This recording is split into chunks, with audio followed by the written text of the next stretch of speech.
There it is.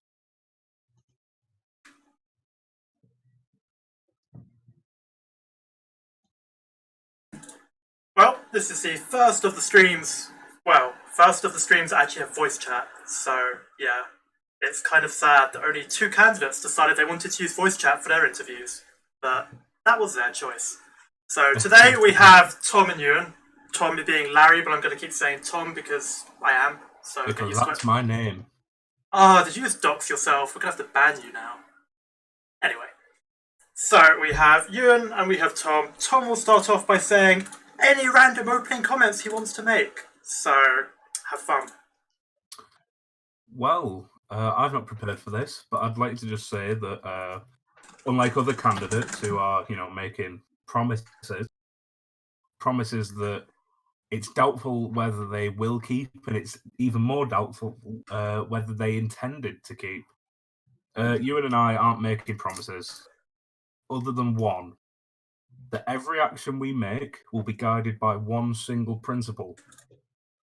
And that principle is that every action will be designed to increase the enjoyment of the game for as many users as possible.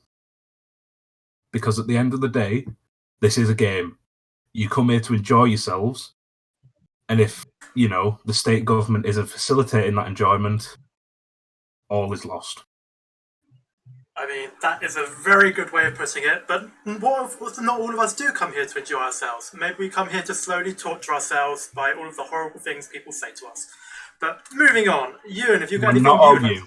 Oh, wow. Ewan, have you got anything you'd like to start with?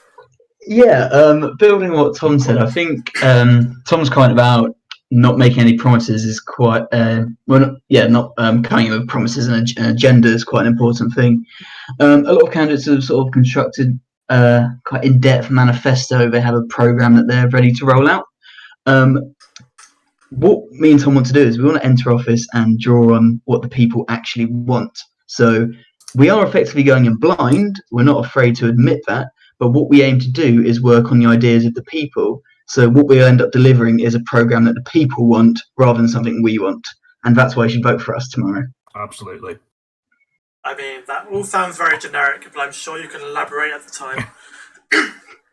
So, to begin with, Tom, given you've never actually been governor before according to the Hall of Records, according to the Hall of Records being the operative term, how do you think your past experience will influence you being governor, presuming you win?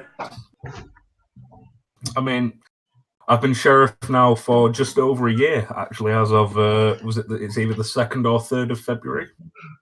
So, that's managing a department. That is, I understand the issues that come with managing department. As I built the National Guard from May last year, when Ewan appointed me as Major General during his term as Governor. Not only that, I've also been instrumental in the creation of the County Board. I've been a sort of confidant and advisor to the county executives we've had thus far. And on top of that, even if you doubt my ability and my track record, I've got one of the best governors the state has ever been by my side to advise me on how to make a success of my term. I mean, you definitely do have a long list of experience. Perhaps that's not what the people want. What if the people decide they want someone who hasn't had any experience in high-ranking positions throughout the state? Well, then there's nothing I can do about that, and it will be shown at the polls. But I think that you should let my experience and the testimony of people who've served under me and under Ewan speak for itself. To interject into what Tom's saying, you made a very good point, Henry, about whether people of the state want someone without any experience. I understand that when people look at me and Tom, they might sort of see this sort of facade of the old guard, the sense that we've been in these high positions for quite a long time, and that's true, and we can't shy away from that or hide from that. But it's worth noting that in the highest office of state and the directing office of state, as you can call it, I don't believe these are elections where you can just bet on a candidate without any experience or without the sort of necessary tools to hold that power. maybe in the Senate elections, where people can have a directing effect on change, but not that leading effect on change, we can elect these individuals who want to make their name known. But in the elections for the executive, I don't believe that's a time to hedge your bets on unknown horses, if you pardon the pun. Well, Ewan, to start off with a very blunt question, you've previously publicly stated multiple times that you intend on leaving Mayflower relatively soon. If you intend on leaving soon, why on earth are you running for Lieutenant Governor? So, my idea, as a lot of people are aware, I have a graduate job lined up after I finish university.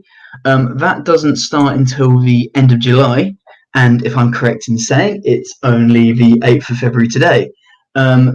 Therefore, when me and Tom enter office, we'd have more than enough time to direct the change, and there are no lies that I intend on leaving the group. I'm not going to lie about that. I may not leave fully, but I'm definitely retracting from my administrative position and all of those things.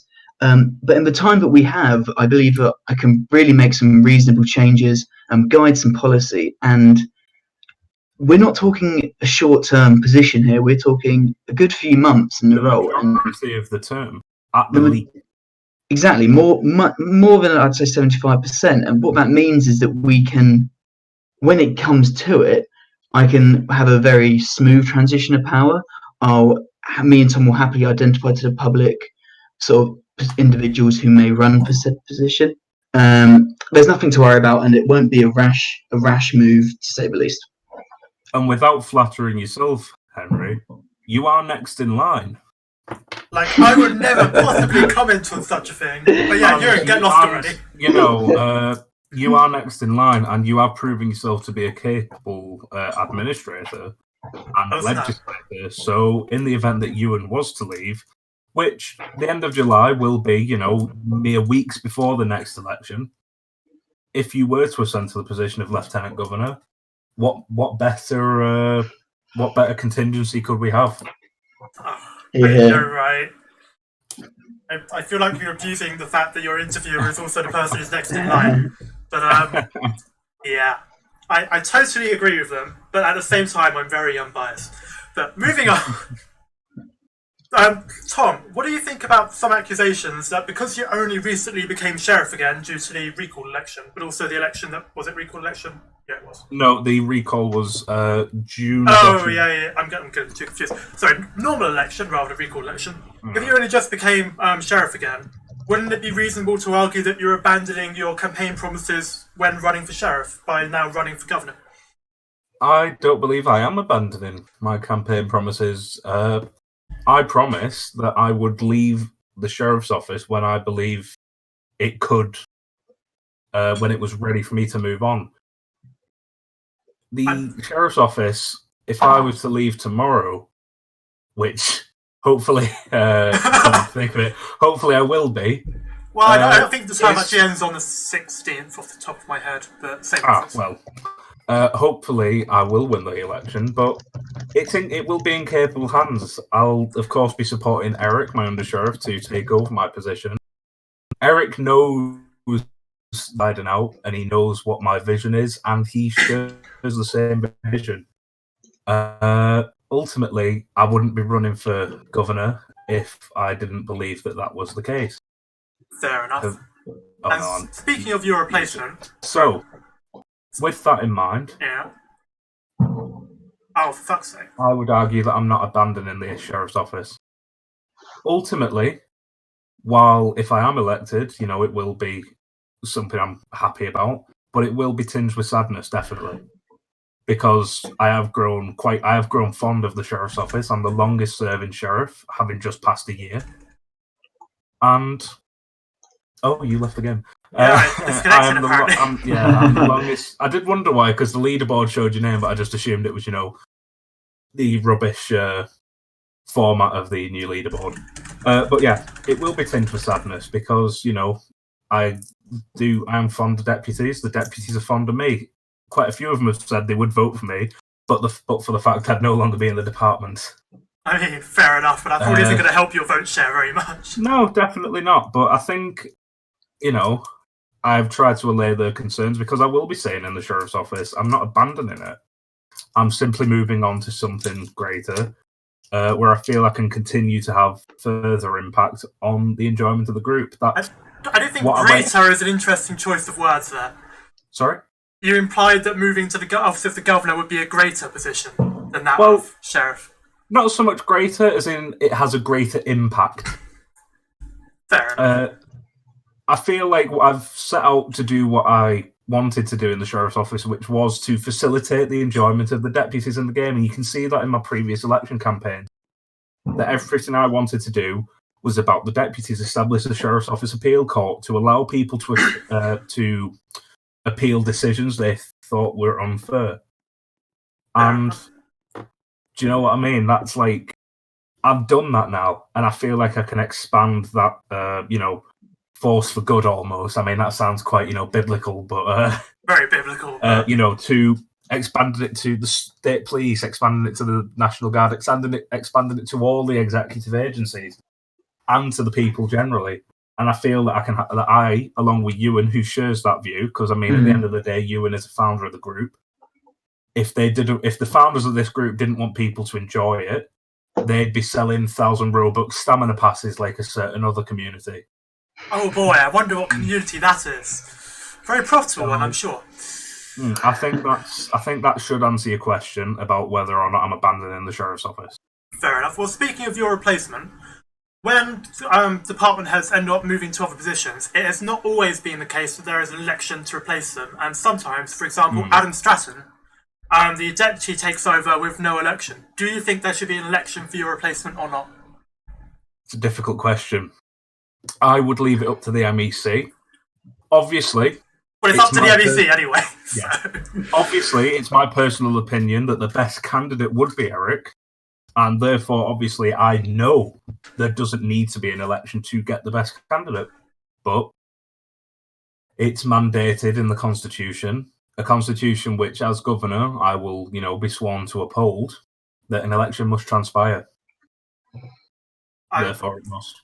Well, the same logic would apply to the Attorney General, but I'm not sure why we didn't end up with an election that time round. We have very consistent laws. Anyway. Yeah, but that's my answer, that whatever the Constitution says must happen, or at least I must advocate for it to happen. Fair enough. Well, moving on. Ewan. Yes.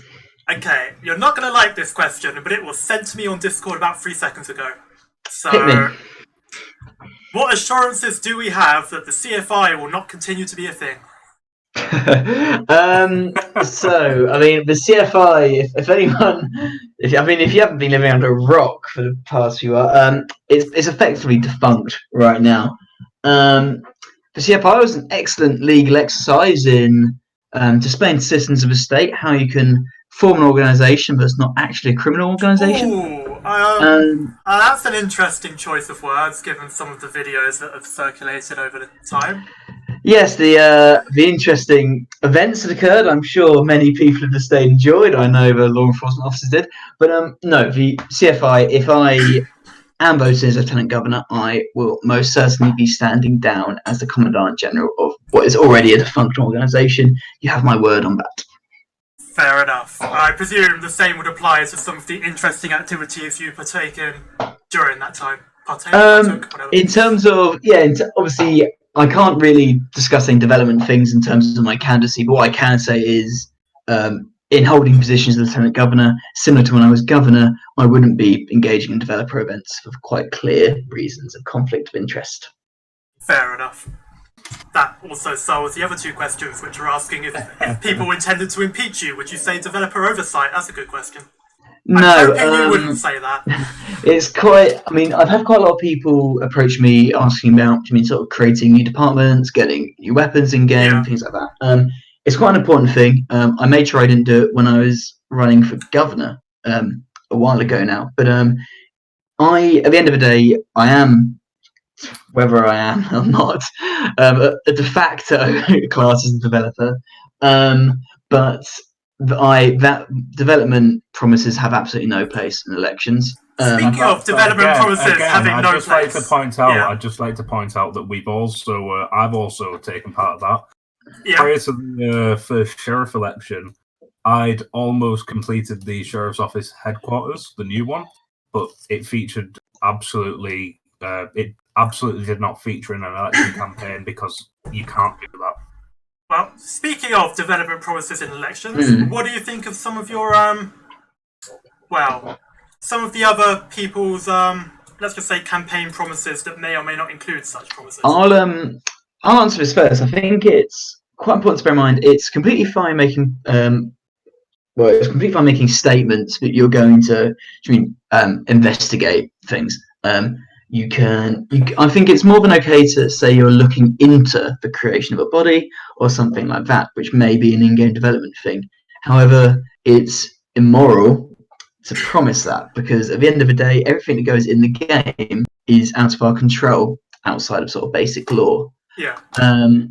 So I think it's more than reasonable to say we're investigating something. So let's say, for example, if myself and Tom, we're not, let me make that very clear.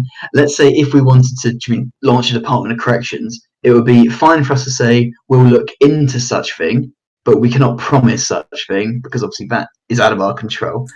Any candidate who promises anything developer-wise, unfortunately, they are only lying, and you should not take their word for it. Fair enough. Tom, anything to add? Yeah, I think I'd just reiterate the phrase "false promises." I mean, that's pretty much every election ever, whether it be in game or whether it be in real life. But that's just I understand entirely, but that's why we've chosen not to make explicit promises. We promise to follow a principle in all of our work. Well, couldn't you argue that in itself is kind of a cliche, given that making no promises in itself is something that an awful lot of candidates do these days, or at least say they do. I'm not aware of any, but I'm sure you'll send me some after the interview in DMs. I'm sure I will. Anyway, as I was saying, you've made me lose my train of thought now. That is generally the idea. I've been canvassing for a few hours in game now, speaking to people on the street, and I've come across a few people who've indicated to me that certain candidates have been promising development inclusions in the game.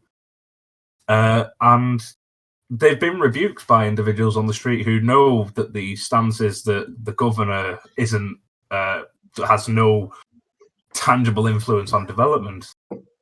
And I just think it's a dirty tactic, to be honest with you. I mean, anyone can promise development, but the actual people, the only people in this election who I know of who've actually contributed anything materially to the state, I know you have as well, Henry, are the candidates who aren't promising that.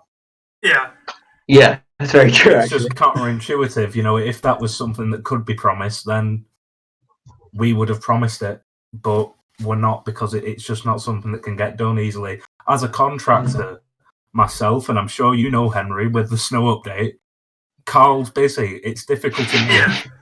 It's difficult enough to get a change affected when you've built it ready and given it to him, because it's difficult to do.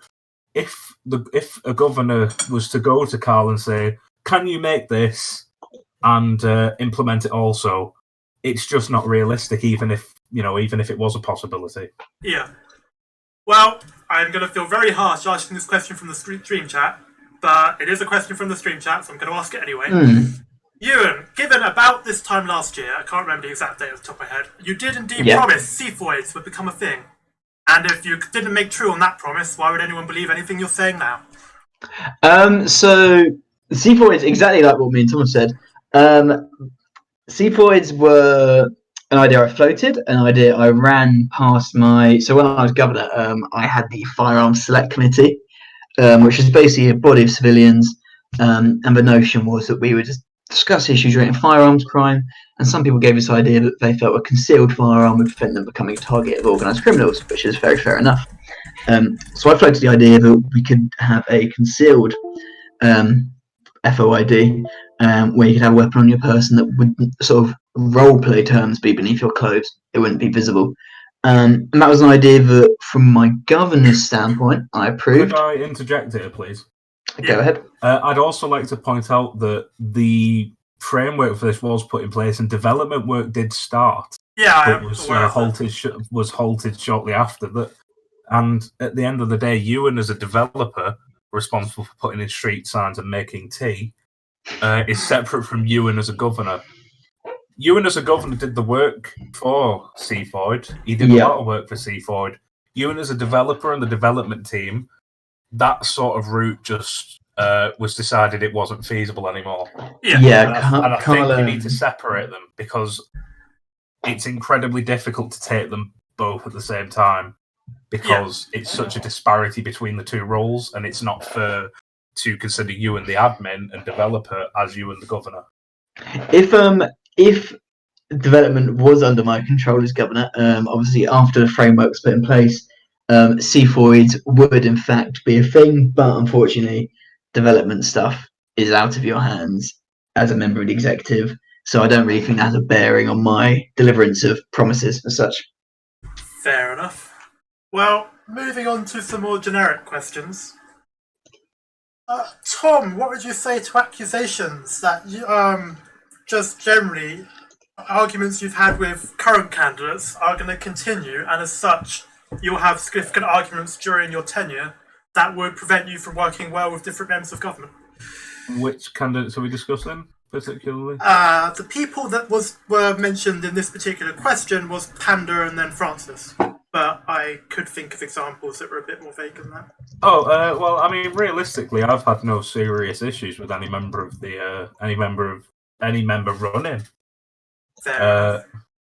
Francis H. Underwood, yeah, there was bad blood, but I mean, I'm serving currently as acting chair of the governor's of one of the governor's committees. Francis endorsed me in the last sheriff election.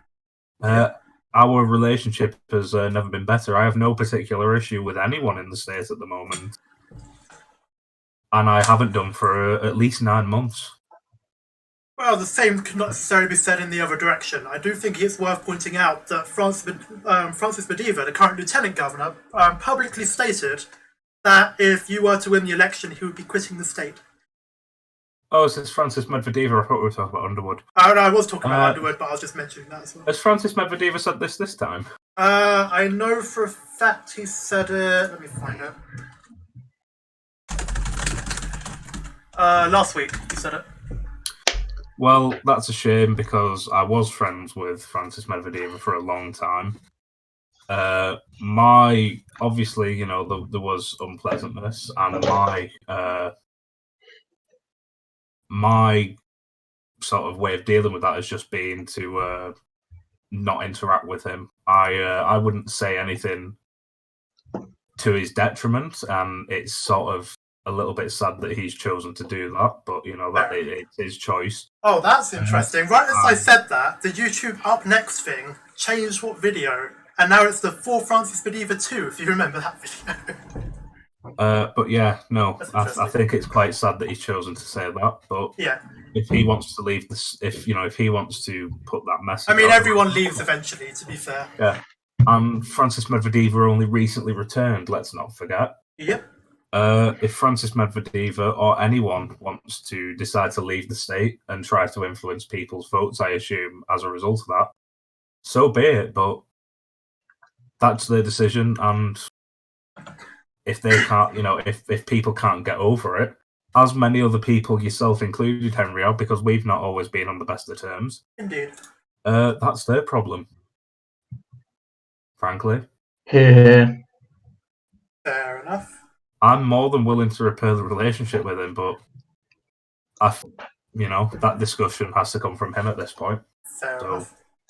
Well, switching over to... I'd rather be left it at that. Yeah.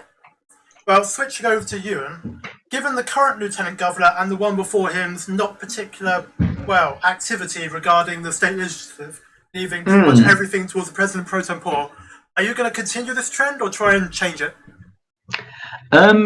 I'd like to change that. I believe, or personally, as Lieutenant Governor, I would like to sort of increase my role in policy making and sort of getting these policies obviously through the legislature. Part of doing that is actually having that visible presence, so people know you're there. So yeah, I mean, building on what's going on currently, I don't think it would be too difficult whatsoever to actually attend at least, let's say, 75% of sessions. I'm sure that'd be a grand increase on what's going on currently. I believe it would be false to promise that I would attend 100%, but I believe it's false to promise for a senator to attend 100%. But hey, I have 99.6. So unfortunately, I believe some people have activities they need to engage in other times as well. But no, I would make the utmost effort possible to attend those sessions and make my presence known better, because at the end of the day, by taking this oath of office, you're subscribing yourself to hard work. If you're shying away from that, I believe you failed that oath. oh, we could go a long way about talking about people who ignore their oaths they take going into office. But moving on.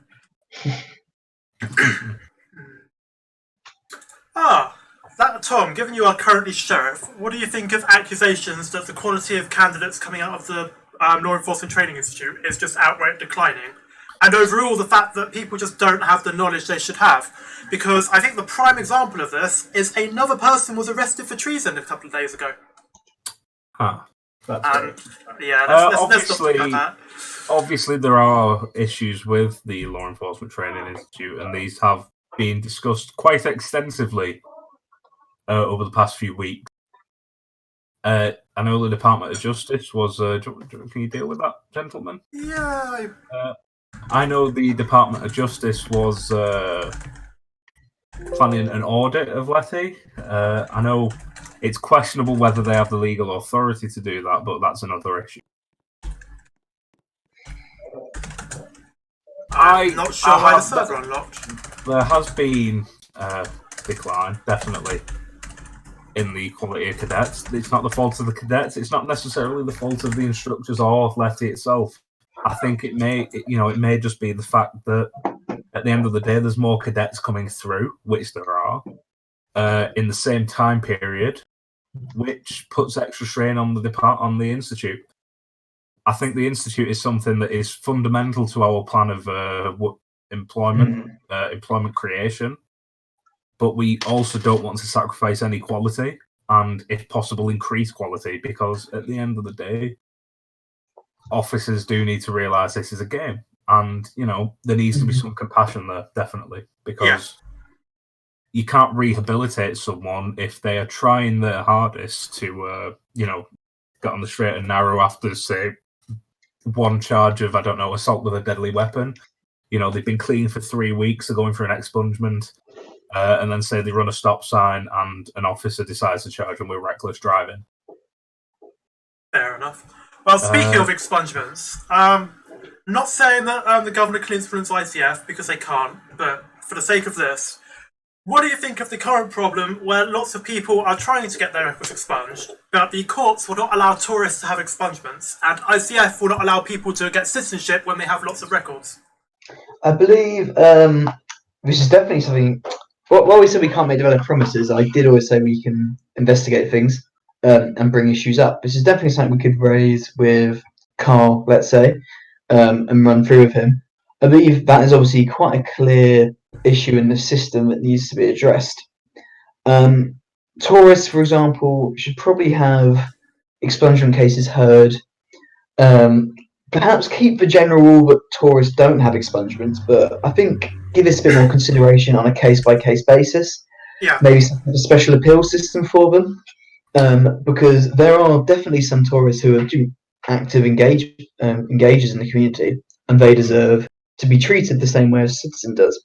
And I would also just like to say that, again, I believe the policy of the district court is as a result of their English just stopped working, of their interpretation of the Constitution. Yeah. So until that's changed, I don't believe anything is to be done. Obviously, that may need to be looked into. Yeah. Both by the executive in conjunction with the Senate. But no, I definitely think that needs to be looked into. And speaking of the courts, what do you actually think about the fact that basically the entire courts have currently been suspended? It's not great, is it? No, it really isn't. Like, I had many No. pending cases, and there's lots of, even though the judges were told, oh, you've got to do everything that's on your docket still, lots of them haven't been doing that. I just think I don't see what the issue is that is so severe it needs to happen. Yeah. Because at the end of the day, suspending the court is something that is generally done in time of war and national crisis. Yeah. Unless there's something that amounts to a war, I feel that the court, that some lesser action could have been taken than what is essentially the nuclear option. Yeah. I would hate to sound like James Pauly, but it is worth noting that currently we do essentially have a judicial monopoly in the way that people not in the judicial branch effectively cannot influence the judicial branch whatsoever. Which is not necessarily a good thing. It has been used. It has been good in the past in some situations, but currently this is one of the problems that have come out of that. Yeah, and the jealousy of power is something upon which the American system is built. I could explain the concept, but I think you're probably better Googling it because it's quite for people watching the stream, of course. I think it's probably better Googling it because it's quite an in-depth thing, and I think that there needs to be that checks and balance, even on the courts, on the executive, and on the Senate. That's what the three branches exist for, and if one branch is unable to be, balanced out by the others, then there is an issue. Yeah. Well, one thing that I've just been asked is, what do you think about the fact that you currently have more viewers on this interview than the entire governor debate that's currently going on the MPBS channel? I think that speaks lengths, really. Probably about two things, actually, in particular. Firstly, an optimistic thought by myself, but people review Larry and I as front runners. They want to see what we're saying because this is probably going to have a big effect on what they're going to see over the next few months. Alternatively, I believe that this actually identifies quite a key issue with some of our state's bodies, notably MPBS. Definitely. If the people aren't willing to tune into an MPBS debate, then effectively what's happening is they've lost trust in our public broadcaster. So MPBS, funnily enough, was established under myself as governor. So a lot of opposition from the development team, but I pressed forward with it, and I sort of really want to get it through because I felt that we needed some form of, in my eyes, unbiased media. Now, what we've noticed over from the constitutionalist, I believe it was, prior to MPBS. Yeah, to be fair, it probably is still an improvement. That's not the point. It's an improvement, but I think you don't need me to tell you. But firstly, MPBS is not unbiased, and furthermore, I would say they're not very effective in their work. You have some exemplary individuals such as Chum Unicorn, who they're doing brilliant sort of light humoured content that people can really enjoy, which is brilliant. I think MPBS serves great as sort of a community bolstering factor. It gives people something to laugh at, something to enjoy, and makes them feel part of something bigger. But alternatively, in times of debates and elections, we should see MPBS pushing articles out daily on announcements that people not can tune relying on private news organisations, and regardless of how excellent their coverage is. But MPBS is found wanting quite a lot with the and just sort of, I imagine, although I've not seen the chats, I imagine the attitude is quite often, oh well, Henry will do it. Yeah, I could not possibly comment on such things, but as a member of the Public Broadcasting Service Executive Board, Executive Board, IA Board, same difference, I do think it's worth noting that most of their stuff seems to always be planned at the last minute. Again, with this debate, it was. I know Panda, who frankly questions arise over his involvement in the planning of the debate.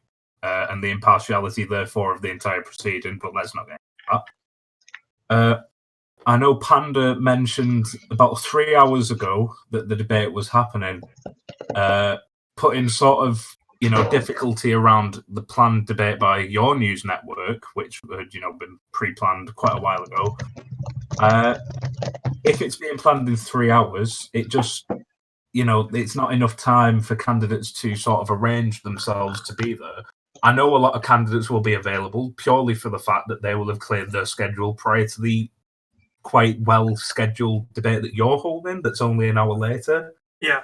And given that the debate is, in fact, in text, I just question how much content you can get through in an hour. Yeah, don't get me wrong. It's kind of a never. Yeah.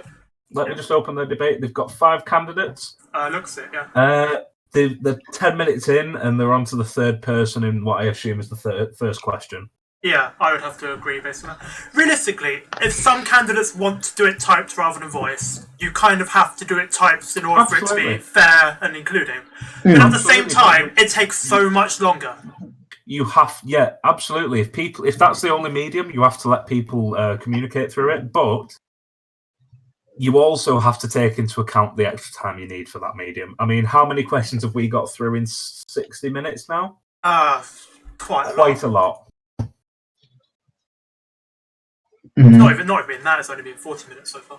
Could I just interject here and respond directly to Calvin and Zed Pilot Plane? Yep. Unfortunately, ICF is directly under the I've completely forgot the central authority and Carl XYZ himself. Yeah, the governor no longer has the power to deport anyone or anything like that. It is nothing to do with the executive branch or any of the branches of government. It's entirely separate. So as much as we'd love to, help you to fix ICF, it's not within our power, and any candidate who's told you it is lying. On terms of that, Polar Bears has said you're part of a central authority and correct. But on top of that, as we addressed earlier, it wouldn't be correct or moral of me to use my central authority power in line with my executive power, as other candidates would not have the ability to do so. Yeah. Oh, there's another good question from my DMs. What do you think about the fact that Panda was the one who posted the link to the MPBS stream when he is actually one of the candidates? As I've mentioned just now, I think the involvement of a candidate in the organisation of a debate is questionable at best, and at worst casts doubt over the entire purpose of the debate, the authenticity, and the what's the word I'm looking for? The ethical aspect of the debate. Yeah. And again, it also cast out, if it's because Panda had to be involved, how MPBS is running effective. If MPBS is running effectively, that the director can't delegate such tasks. Yeah, I do think it's worth pointing out both deputy directors are also judges. Both deputy directors of MPBS are also judges. It's not like they've got much spare time. I mean, this is definitely something in which, as members of the executive, we would have how to sort of push policy on. For example, there's no reason at all why we can't pass a chord saying that, I don't know, a person from X rank above in the public broadcasting service, while they're holding that position, they cannot run for office, because I think the biggest thing... I would not recommend that for the sole reason that last time that was suggested, people were complaining, but the Constitution says everyone can run. I believe obviously it's something we can investigate and get public opinion on, because as I've said before, our plan is going to be driven by public opinion. But definitely, I believe the people of the state would appreciate seeing what is truly an unbiased news network, and also a news network that is actually competent in its operations. Polar Bear has just said the governor of PBS was maintaining their job whilst campaigning, unlike you as being on the citizen team all day. I'd question what the actual day-to-day job of the director of PBS is. I wouldn't necessarily say that by helping set up the debate, it's not exactly a violation of the campaign rules, because the campaign rules just say no campaigning in uniform. So long as he's not, I would also say that Panda was also on the civilian team, because I've seen him a few times today. I would also say that I've developed a department that can run, and there were multiple deputies in the same game that I was in enforcing the law. I'm not saying a department director does always need to be on team. Do you know what I mean? Like I've never said that, but we're talking about the impartiality of a director who is a candidate in an election he's organising an interview for. Yeah. Sorry, a debate for. Yeah. I frankly don't understand the sort of correlation. In other news, the Director General does not like the Mayflower flag. Right. I don't know why. He wants me to go over to the debate place and turn off the thing that shows the flag. He's not a patriot, that's why. Yep. Why? Anyway, I'd rather we move on because I don't want this to turn into just sort of throwing mud because that's not something I want to do. But the question was raised, and I think I've answered it without being particularly derisive or personally insulting. Yeah. It is always best to try and keep these elections relatively, what's a good word for this? I don't want to say not violent, but basically not violent. Anyway, moving on. The slight problem with doing voice chat debates is I actually have to think of the questions before I say them. I can't like type them out and then change them as I go.